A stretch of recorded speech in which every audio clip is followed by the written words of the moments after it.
I have a number of questions for Dr. Glynn, obviously in relation to the reopening of schools.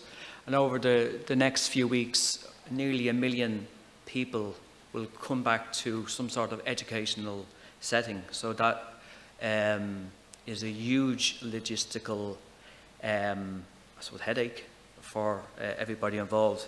My first question is in relation to a comment that Mike Ryan of the WHO said. And he said the school reopen shouldn't become a political football. On purely medical grounds, are you confident as the acting CMO to facilitate the full reopening of all schools in the context of the current figures?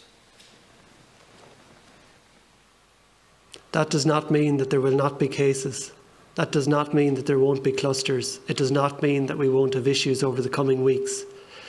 But to sit here after 6 months of children having no schooling and all of the societal, the social, the mental, the well-being impacts on our children that has had, weighing that up against our experience in Ireland to date with children, weighing that up against the experience internationally where schools have reopened, weighing it up against all of the measures that schools in Ireland have put in place to protect our children, the work that teachers and principals have done around the country, and weighing it up on the ability of parents individually to make choices and to act responsibly over the coming months. Yes, I think we are fully supportive of our education system fully reopening at this point.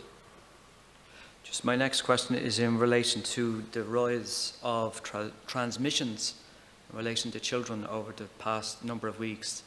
It's obviously very, very concerning. And on that context, does that kind of set alarm bells in relation to the settings that young people will be going back to? So what we've seen over the past number of weeks is a rise in the number of cases generally in our communities around the country, the vast majority of which have been in households. And so it's no surprise that children living in households where there's a case have themselves been identified as cases. And that's entirely consistent with the picture seen internationally.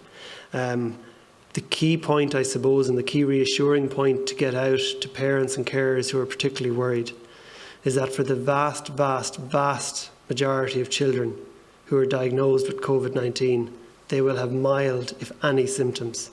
And that our experience in Ireland to date bears that out. We've had 274 cases in children up to 4 years of age and 507 cases in children up to 14 years of age to date. Just 42 have been hospitalised, and thankfully just 2 have been admitted to critical care units. And again, thankfully, we've had no deaths. I am not saying that some children haven't had a negative outcome or a negative course as a result of this, but again, we need to weigh up all of the risks and benefits when we make recommendations and decisions around this. Thank you, Dr. Glynn. Just the last question in relation to some countries, as you stipulated, particularly in Germany, had to close because of an outbreak, particularly in Berlin. But I think teachers and pupils and parents will want to know, will you have no hesitation if, and I say if, and hopefully it doesn't happen, going with the public guidelines, no hesitation of, shutting some of these schools down if there's an outbreak such as what's happened in certain countries in Europe? Say something, and then Dr. Glynn may want to expand. We've seen an increase in cases in children, not transmissions. So children are getting it from adults. There's very little evidence of child-to-adult transmission outside of the household where it does occur, and very little evidence of child-to-child transmission. And in all of these cases that we're seeing internationally, we had 100 cases in the last 14 days, or last week in children. We will see 100 cases next week and the week after, and they will be back in school. So it's really important not to overreact when cases are detected in school. And it's really important that we give public health colleagues the space and respect to allow them to manage any given school cluster or outbreak differently.